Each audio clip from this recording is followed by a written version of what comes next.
And we were allowed to spoil stuff? I think we are, right? All the disciples have the sense that something very dark and miserable is about to occur. Everything is quite dark and light at the same time. And the Chosen really tries to hit at that, especially in season 4 and 5, which is, thankfully when I've got to join. Sad, dark, kind of feels a little bit senseless. You have no idea why this is so miserable, but also so exciting and beautiful at the same time. I love this season. This is, as a fan, I think it's the best we've seen. As an actor in it, I'm very honored to be a part of something so good. Reza Diako, it's great to have you here on Charisma, and I think our audience knows you most for your portrayal of the disciple Philip in The Chosen, and you do a great job. We love seeing you and how you interact with the other disciples. Um, let's start off by just talking about your involvement with The Chosen, and how did you go from the transition of you actually replaced a character kind of a couple seasons in. How did you get this role, and what has this role meant for you? Oh, absolutely. First of all, thank you, John, for having me here. I'm a big fan of your work. So let's talk about the journey. I mean, I guess I was, a very big fan of the show since, season 1. I was a big lover of the journey. And, I was always looking to get in. And I spoke to the casting director, actually, coincidentally. Sometimes these things are very sort of spiritually guided. But I was in LA for the first time, and I said, "Hey, Beverly, I'm here." And she was like, "Oh, keep your eyes open. We're casting for season 4 soon." And so my eyes were open.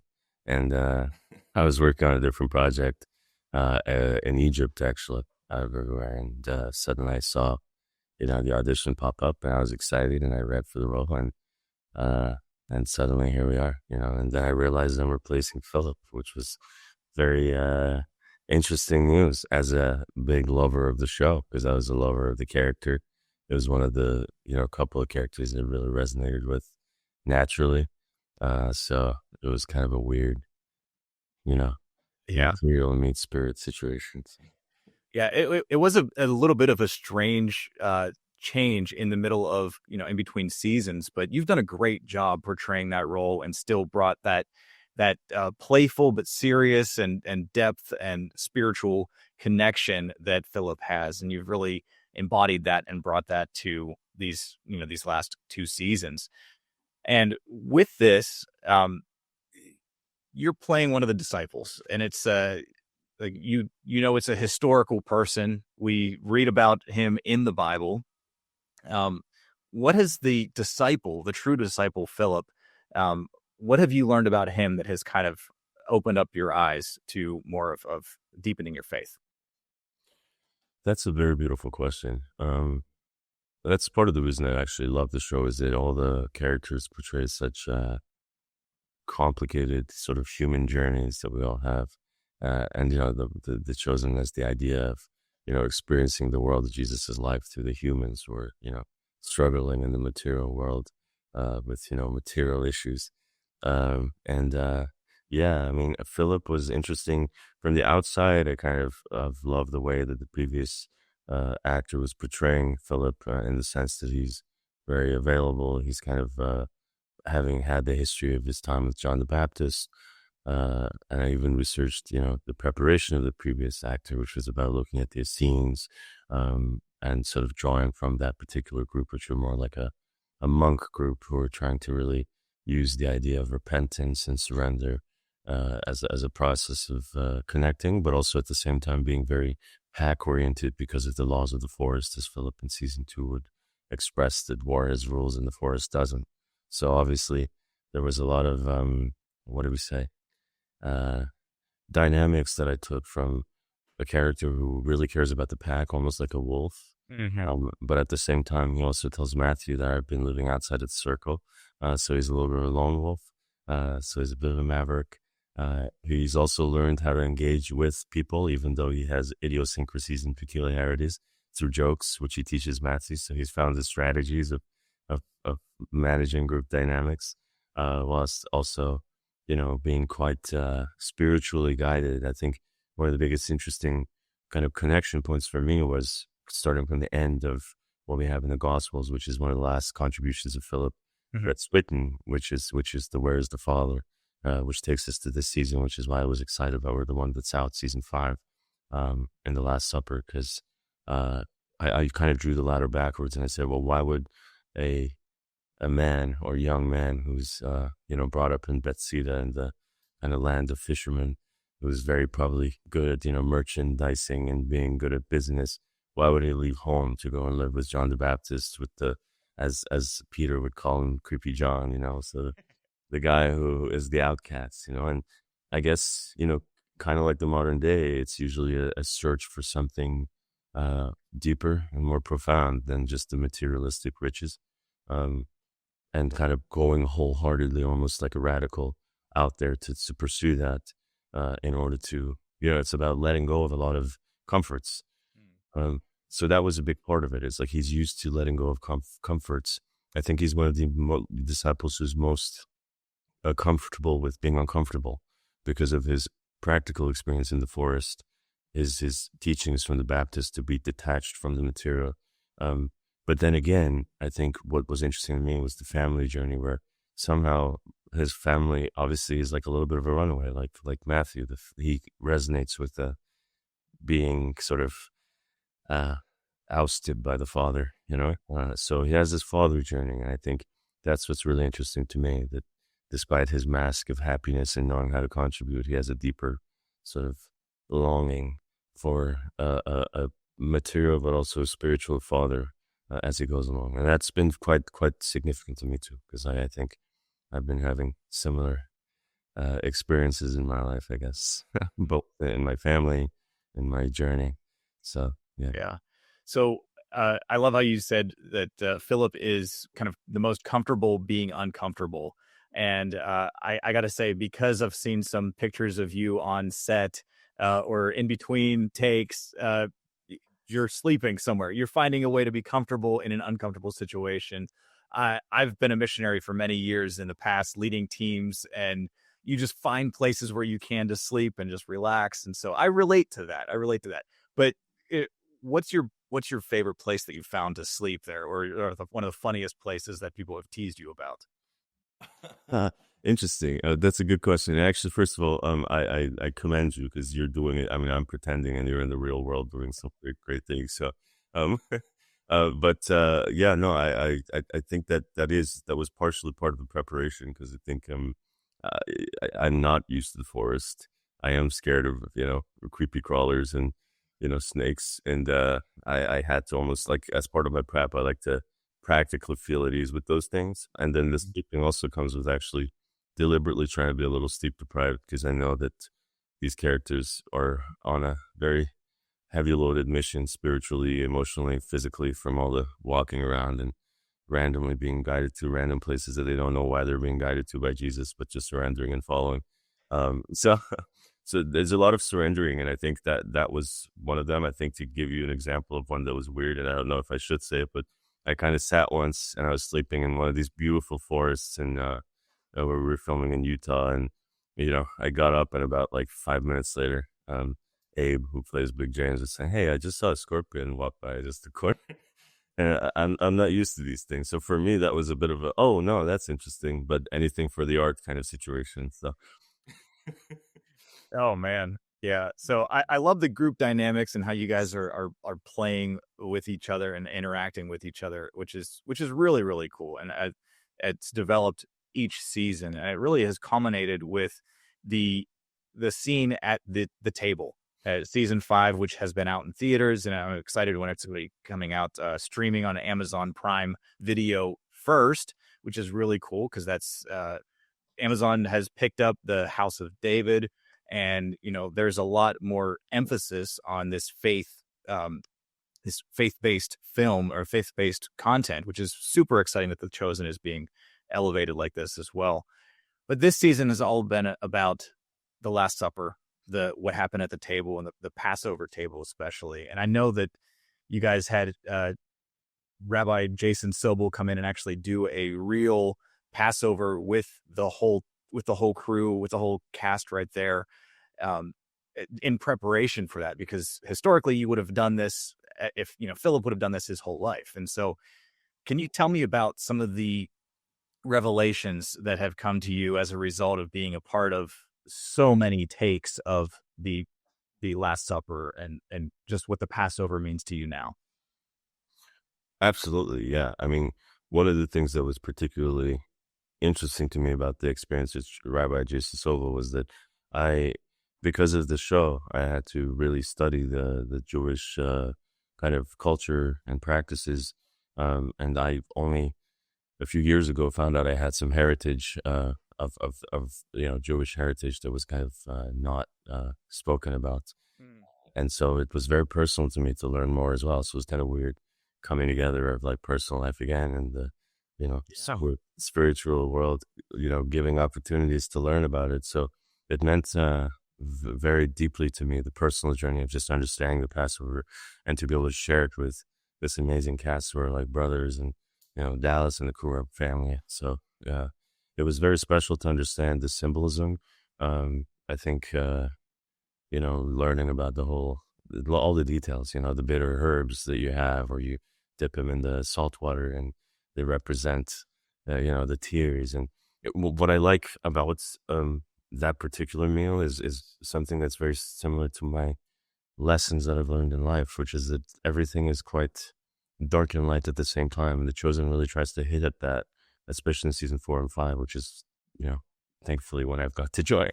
Um, but it hits at this kind of weird dance where it's both, sad, dark, kind of feels a little bit senseless. You have no idea why this is so miserable, but also so exciting and beautiful at the same time.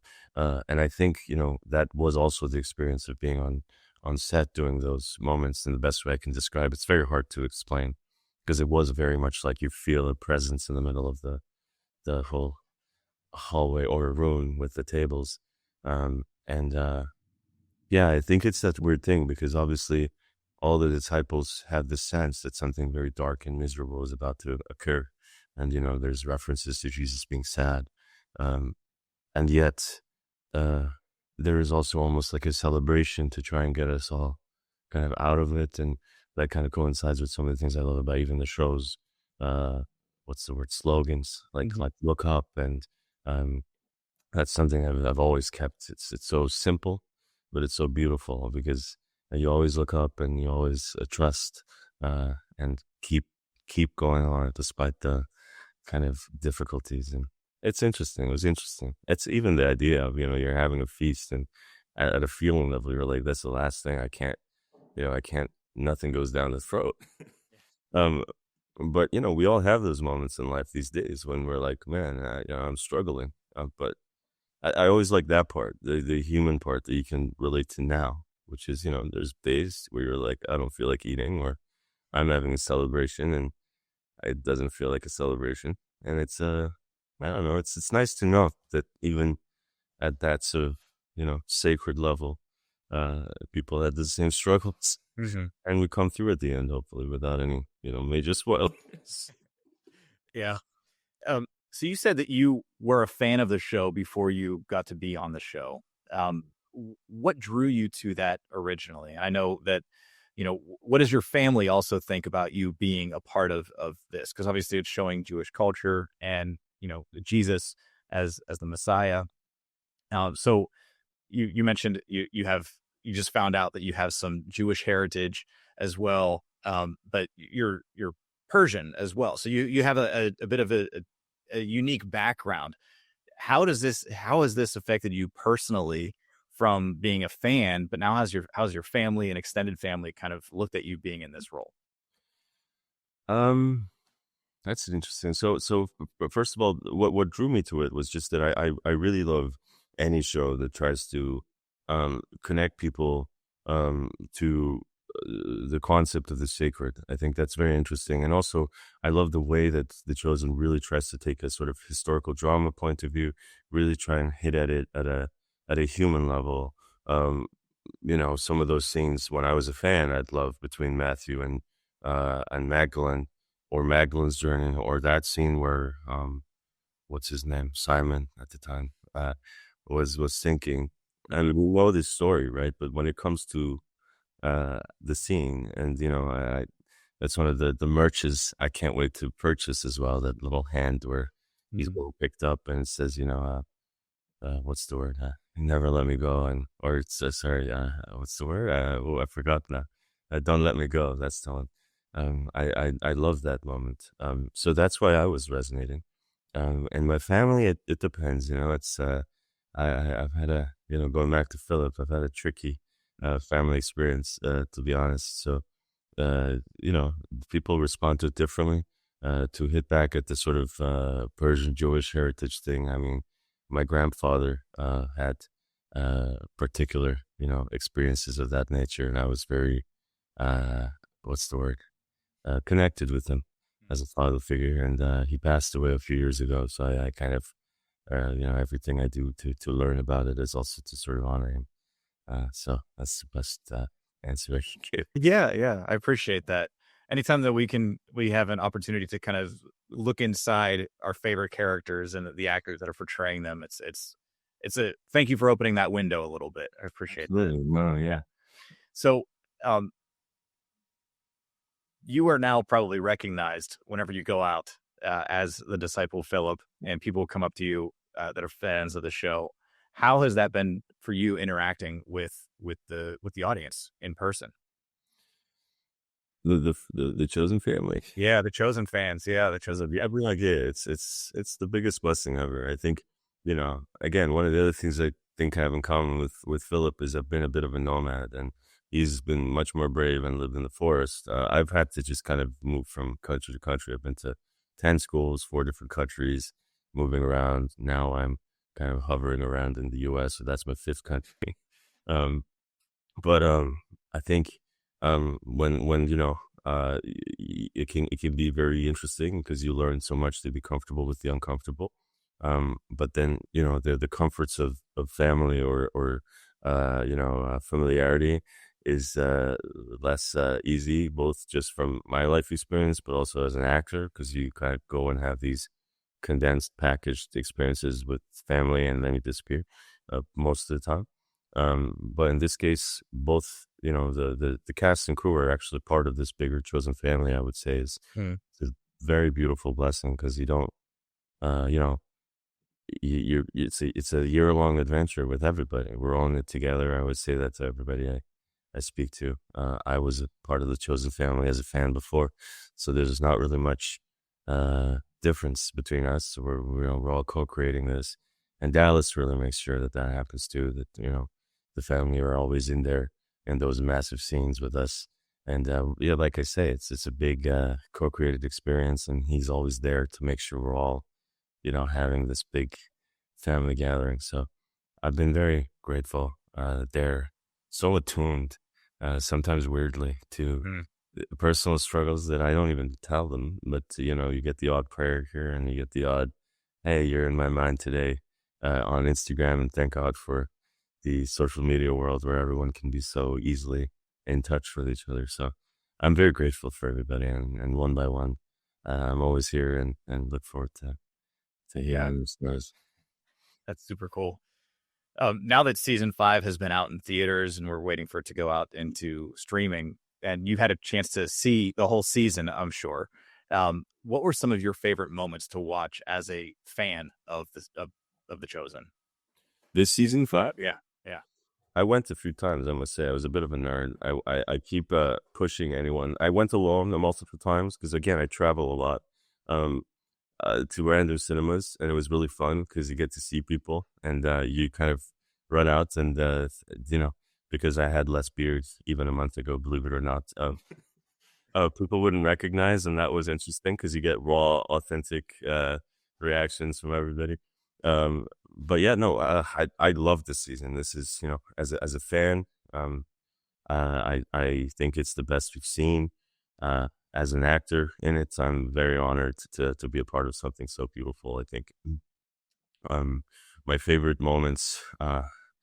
I don't know if this. And we were allowed to spoil stuff. I think we are, right? Because it's all out. It's not. I don't. So Yeah, that's out. the flashbacks were insane.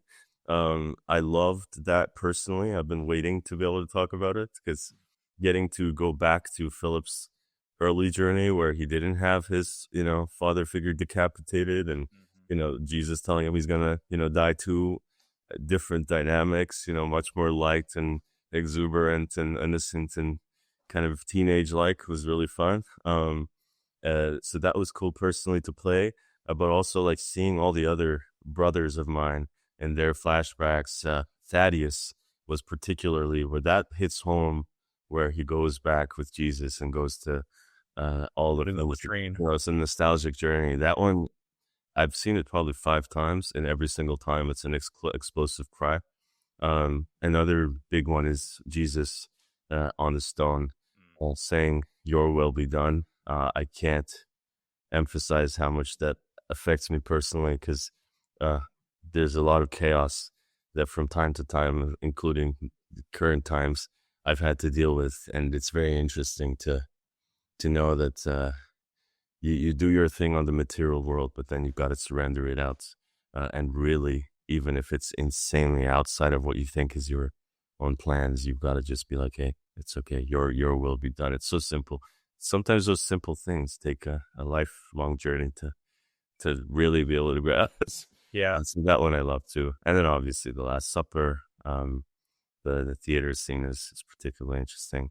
And then some of those quiet moments between the disciples, I love those little chats, and then of course the scene where we find out he's dying, and everyone's having a bash out and trying to figure out things from different points of view, because that again, it hits at the human side, which I think is interesting. And the human side I love. When things get less easy, it's much more interesting to me, because it's a reflection of like our lives. It's never going to be easy, and we always get confused, and we always have different points of view. And how do we get used to different, as they say, and know which way is, the right way?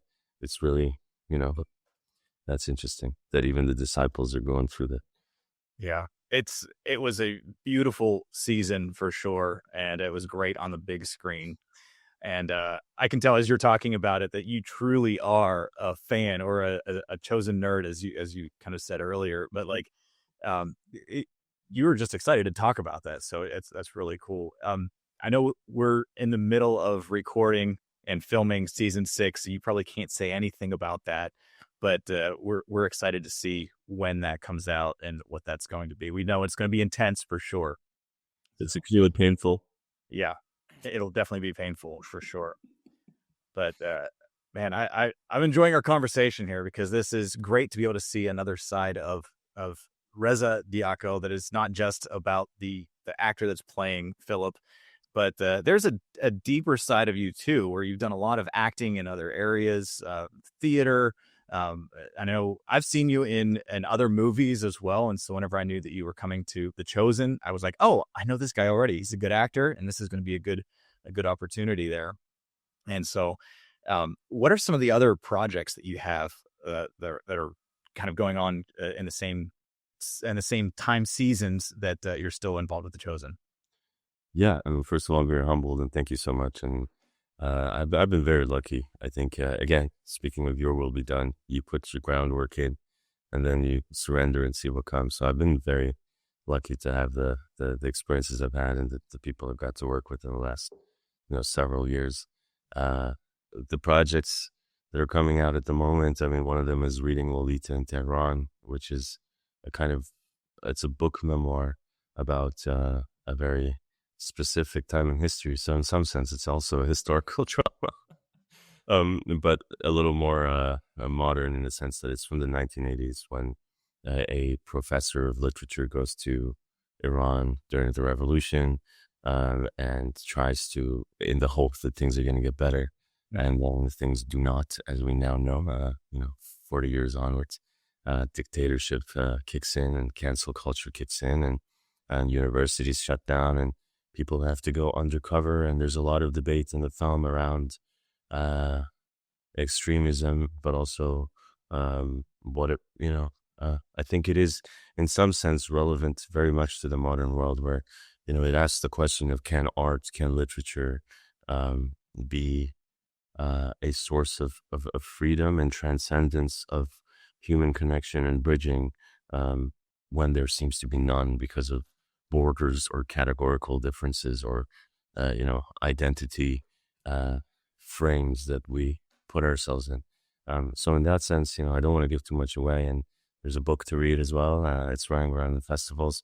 The character I play is also kind of in that dissonance because he's a lover of his professor and a lover of art and literature, but at the same time, he's stuck in this identity of being an Islamic society advocate. So that dissonance is very interesting. It's like a dove trapped in a cage, I always imagined. So enjoy that if you can. And it's going around right now. I think next up is Washington, maybe. I don't know. But yeah.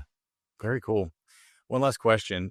How has your faith changed or grown as you're involved with The Chosen? Interesting question.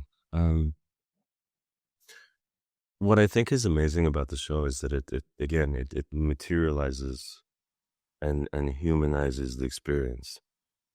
So it gives you an opportunity to, which is going back to actually reading Lolita.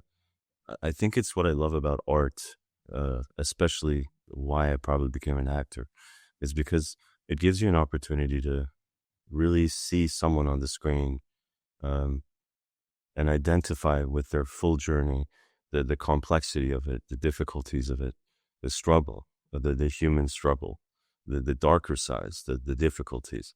Um, Sometimes when you read a book, it's like in school, we learn, X, Y, Z, it's black and white, it's this, and then it's this, and this is the correct answer. What I love about art, in particular, The Chosen in this sense, is that it gives you a chance to have a mirror and feel not alone in all the experience that you have of trying to work out your material journey while you're alive.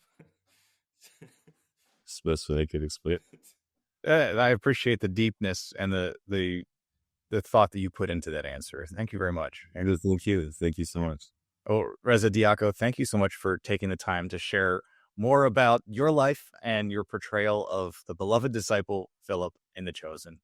Look forward to having another opportunity to talk to you. Absolutely. I'm here anytime and love talking to you too and love your work. So thank you everybody for being here.